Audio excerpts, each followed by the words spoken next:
Bienvenue au 9e Forum Ergon. Cette année, la thématique, le recrutement. Vous êtes 120, nous sommes ravis de vous accueillir. Let's go pour 2 jours à fond sur le recrutement. Alors, le mot-clé, je dirais que c'est la conscience de soi. Je pense que c'est une qualité fondamentale du leader de demain dans un monde en transformation perpétuelle. On a abordé différents sujets, la marque employeur, les problématiques générationnelles. Qu'est-ce que tu pourrais dire d'autre, Mathilde ? Je pense que les messages principaux qu'on a voulu dire, c'est que déjà, avant de parler recrutement, c'est savoir qu'est-ce qu'on voulait proposer. C'est pas recruter pour recruter, c'est déjà recruter pour proposer quelque chose, un projet d'entreprise. On parle vraiment de se réinventer. Alors ce qui se passe, c'est qu'on a réuni un certain nombre de participants qui vont réfléchir autour du thème de la marque employeur et de la façon dont ils peuvent justement rendre plus attractif leur organisation pour intégrer de nouveaux profils ou des plus anciens, les fidéliser et j'ai envie de dire faire du gagnant-gagnant avec eux. Alors au niveau des actions recrutement, en fait, on a essayé d'être au plus proche des écoles.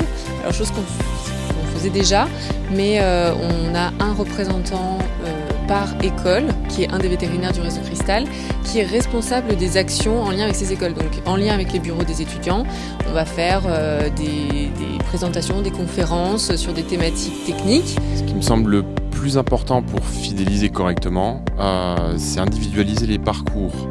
Et quand je parle de parcours, c'est aussi bien le parcours professionnel et notamment avoir une offre de formation qui correspond et à la demande des personnes à fidéliser, des collaborateurs vétérinaires et de l'intérêt de l'entreprise. Et d'autre part, individualiser aussi le parcours en termes de présence sur le lieu de travail. La présence sur le lieu de travail devant permettre de se libérer un petit peu pour faire autre chose que travailler. La conscience de soi, au fond, c'est une sorte de qualité de présence attentive à soi, aux autres. Un leadership qui part de l'intérieur de soi pour transformer la culture de son entreprise en culture positive, mais in fine, pour aller impacter positivement ce monde et cette planète que nous léguerons à nos enfants. Il faut qu'on se décomplexe, chacun agit comme il peut agir, et puis surtout n'oubliez pas, tout ce que je peux dire dans l'intellectuel ça ne passe pas, ce qui compte c'est le présentiel, c'est ce que je ressens, et donc le management c'est d'abord un corps à corps, c'est aller à la rencontre de l'autre, et essayer de le comprendre, faire confiance à ce que je ressens, ensuite seulement le traduire de façon plus intellectuelle, pour ensuite enfin essayer d'apporter des réponses les moins mauvaises possibles. Et voilà, ça y est, c'est la fin. 2 jours qui sont super bien passés, on était ravis d'être aussi nombreux, ravis de la bienveillance, ravis de la gentillesse et de la chaleur humaine qui s'est dégagée pendant ces 2 jours, surtout quand on parle de leadership, quand on parle d'esprit d'équipe, quand on parle de toute la notion de marque employeur, d'employabilité. Tout ça, c'est des concepts un petit peu nouveaux dans notre profession, mais qui sont tellement importants pour notre avenir.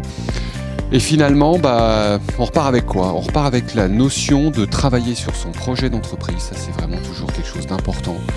C'est quoi notre vision ? C'est quoi notre positionnement ? C'est quoi nos envies ? Et de partir de, finalement, quand on travaille sur les envies pour l'entreprise, c'est aussi les envies pour soi. Comment on s'en sort avec le réglage du curseur entre la vie professionnelle et la vie privée. Et c'est un choix qui nous appartient, mais c'est une décision d'entreprise et d'entrepreneur.